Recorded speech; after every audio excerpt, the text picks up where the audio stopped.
Dieu Tout-Puissant, en cette heure où j'ai besoin de toi, sois à mes côtés. Ne permets pas que j'oublie les pieux serments que je t'ai adressés.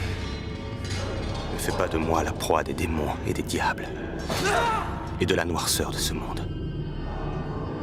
Pare mon corps de l'armure de ta vertu, et mon bras du glaive de la vérité, pour que je puisse confondre tes ennemis, et être, en ton honneur, un vrai chevalier.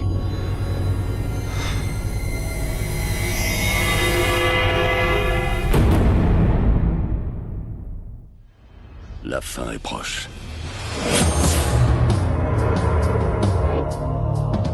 On murmure à travers tout le pays que l'heure de notre jugement est arrivée. Quelle est cette folie? Une malédiction venue de l'enfer et déclenchée par la sorcière noire. Vous avez été reconnu coupable d'avoir pactisé avec le diable.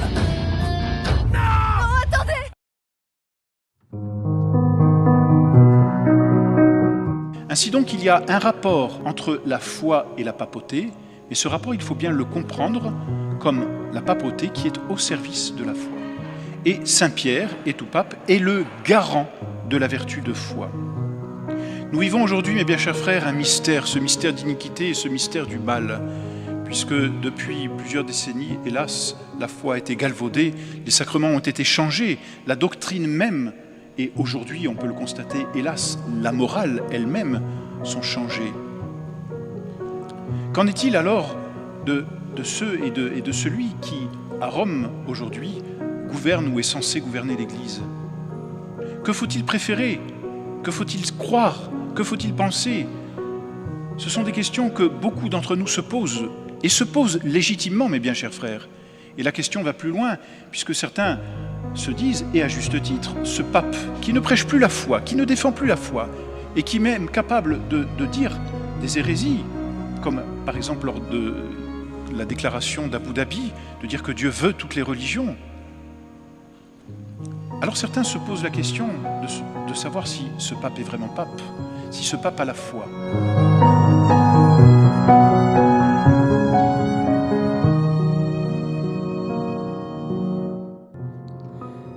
E anche io vorrei fare una domanda. Auch ich möchte eine Frage stellen. Chi sono più buoni? Gli evangelici o i cattolici? Wer ist besser? Die evangelischen oder die katholischen?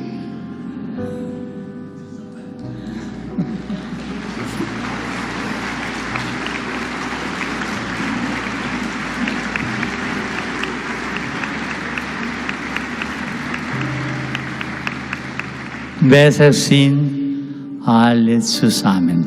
Alle besser sind alle zusammen.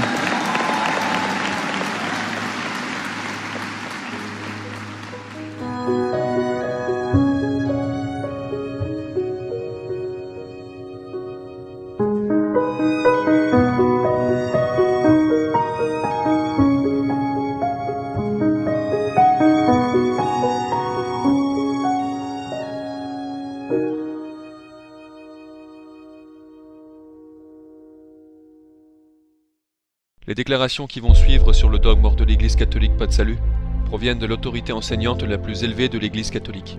Il s'agit de décrets ex cathedra, c'est-à-dire de décrets prononcés par des papes depuis la chaire de Saint Pierre. Ils constituent donc l'enseignement livré par Jésus-Christ à ses apôtres. De tels enseignements sont inaltérables et font partie du magistère solennel, le magistère extraordinaire de l'Église catholique. Pape Innocent III, 4e concile du Latran. Il y a une seule Église universelle des fidèles, en dehors de laquelle absolument personne n'est sauvé. Pape Boniface VIII, la foi nous oblige instamment à croire et à tenir une seule sainte Église catholique, et en même temps apostolique, et nous la croyons fermement et la confessons simplement, elle hors de laquelle il n'y a pas de salut ni de rémission des péchés. En conséquence, nous déclarons, disons et définissons qu'il est absolument nécessaire au salut, pour toute créature humaine, d'être soumise au pontife romain. Pape Clément V, concile de Vienne, parce qu'il n'y a qu'une seule Église universelle, en dehors de laquelle personne n'est sauvé, et que pour tous il n'y a qu'un seul Seigneur, une seule foi et un seul baptême. Pape Eugène IV, concile de Florence, quiconque veut être sauvé doit avant tout tenir la foi catholique, car si quelqu'un ne la garde pas entière et inviolée, sans nul doute il périra pour l'éternité. La Sainte Église romaine croit fermement, professe et prêche qu'aucun de ceux qui se trouvent en dehors de l'Église catholique, non seulement païens mais encore juifs ou hérétiques et schismatiques, ne peuvent devenir participants à la vie éternelle, mais iront dans le feu éternel, qui a été préparé pour le diable et ses anges, à moins qu'avant la fin de leur vie, il ne lui ait été agrégé. Et que personne ne peut être sauvé, si grande que soient ses aumônes, même s'il verse son sang pour le nom du Christ, s'il n'est pas demeuré dans le sein et dans l'unité de l'Église catholique. Pape Léon X, 5e concile du Latran, une seule Église universelle, hors de laquelle personne n'est sauvé, et pour tous il n'existe qu'un seul Seigneur et une seule foi. Pape Pie IV, concile de Trente, cette vraie foi catholique hors de laquelle personne ne peut être sauvé, que je professe présentement de plein gré et que je tiens sincèrement. Pape Benoît XIV, cette foi de l'Église catholique, sans laquelle nul ne peut être sauvé, et qui de mon plein gré je professe et tiens vraiment. Pape Pie IX, Concile Vatican I, cette vraie foi catholique hors de laquelle personne ne peut être sauvé, que je professe présentement de plein gré et que je tiens sincèrement.